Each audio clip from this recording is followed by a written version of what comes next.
विद्यार्थियों के लिए प्रेरक प्रसंग। पूज्य साईं लीला शाहजी महाराज मुंबई में एक भक्त के घर सत्संग कर रहे थे।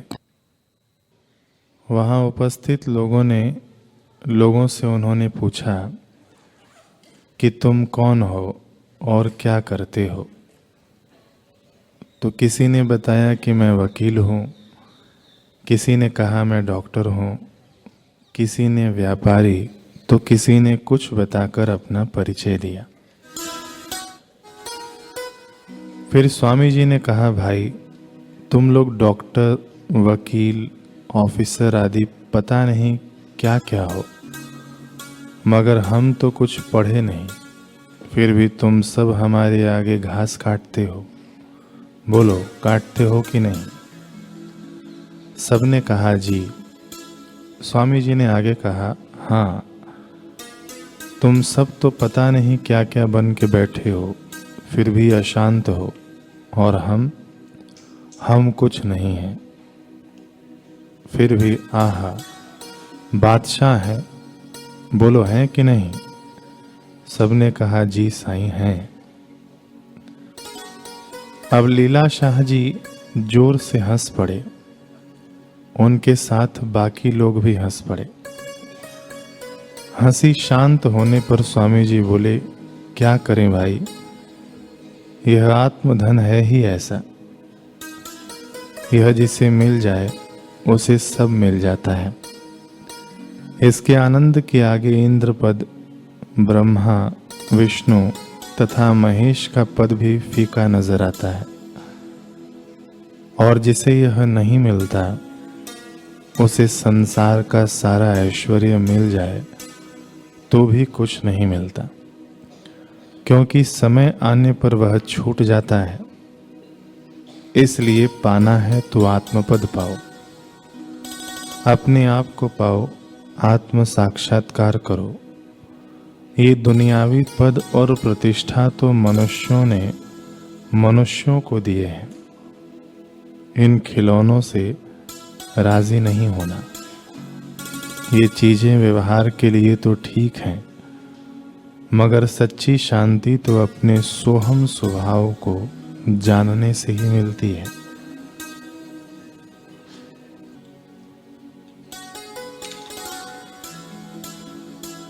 साहित्य मनीषी पंडित रामचंद्र शुक्ल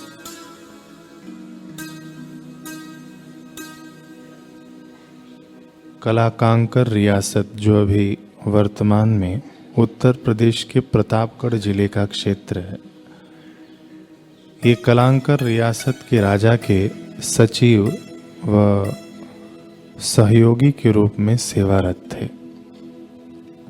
पंडित रामचंद्र शुक्ल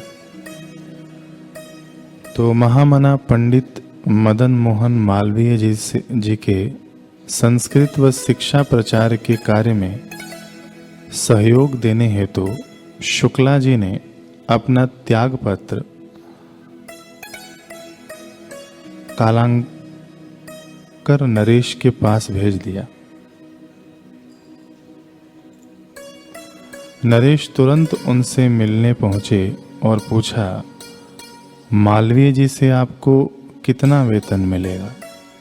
शुक्ला जी ने कहा, अधिकतम 300 रुपये प्रति माह। नरेश ने कहा, शुक्ला जी बुद्धिपूर्वक काम लीजिए, यहाँ आपको 3000 रुपये प्रति माह व अन्य सुविधाएं भी मिलती हैं। शुक्ला जी ने कहा, मैंने बुद्धि से नहीं, विवेक से निर्णय लेकर अपना जीवन आदर्शों में लगाने का संकल्प किया है।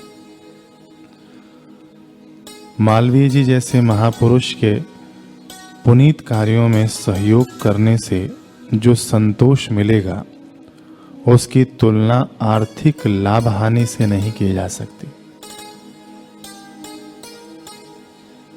नरेश शुक्ला जी के शब्द सुनकर उनके चरणों में झुक गया। अनमोल मनुष्य जन्म को चंद रुपयों व सुविधाओं के लिए बेचने वालों से तो संसार भरा पड़ा है। पर वे लोग धनभागी हैं जो परमात्मा द्वारा दिए गए समय, शक्ति, योग्यता को मानव जीवन के परम लक्ष्य परमात्मा प्राप्ति की ओर समाज को ले जाने वाले महापुरुषों के दैवी कार्य में लग पाते हैं, सेवा में लग पाते हैं।